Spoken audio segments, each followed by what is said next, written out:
Hello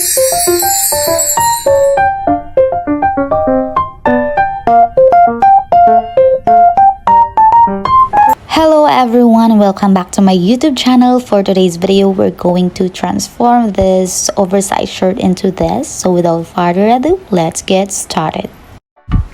So as usual guys, ang first step is tatanggalin natin yung sleeves and also yung collar ng oversized shirt. And also, ayan, may nakat na akong pieces dyan, which is the ruffles and also my desired length of my sleeves. Ayan, kinat ko yung sa may botones nung sa sleeves. And we have the measurements sa screen nyo. Ayan yung ginamit kong measurements dito. And also, the back bodies. Nandyan din yung measurements. I-post nyo na lang guys kung nabibilisan kayo ng pagpapapak niya. Okay? And we have the ruffles and the sleeves. And we're now going to start sewing after cutting all the pieces we're going to need. And for the first step in sewing is always double hem the low edges guys. So, huwag din yung kakalimutan. If you don't have a serger like me, yung kung wala kang overlocking or edging machine. And then for the second step, we're going to make a loose stitch and gather the bast piece, which is ayun yung ginagawa ko dito.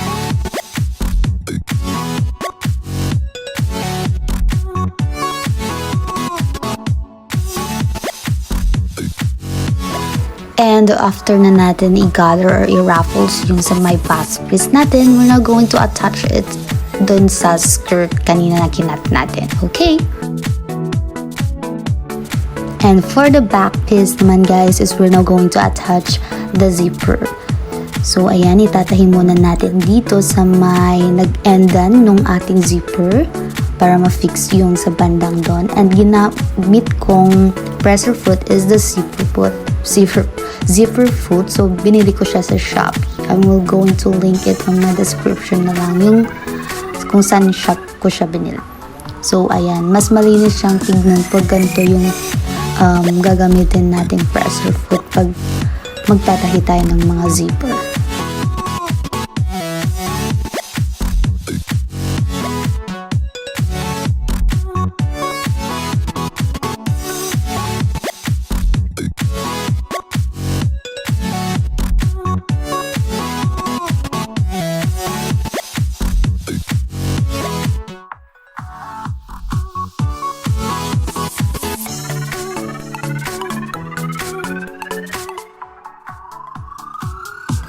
And after natin i-cover yung zipper natin is we're now going to double hem dun sa may V-shape nung ano natin. So ayan, I already double hem it.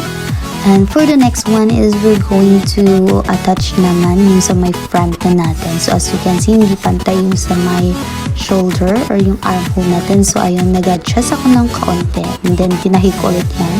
And then after that is we're now going to sew now the sides.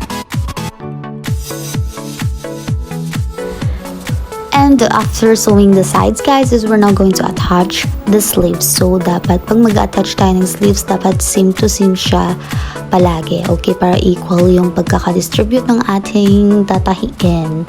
So ayan.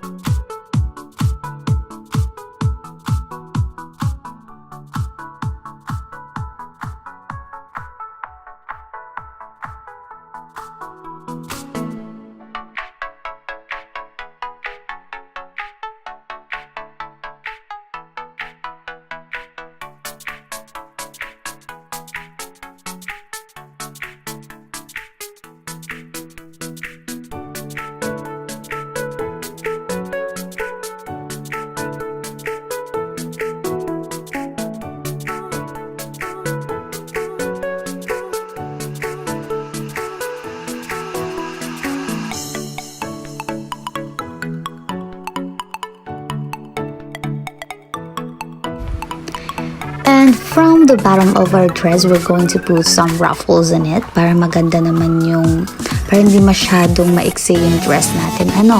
So, ayun, magro-ruffle siya. And then we're going to top stitch it. And for the last step naman guys is we're going to put some ribbon tie on the back, diba? And that's all for today. We're done. Let's now see the final transformation.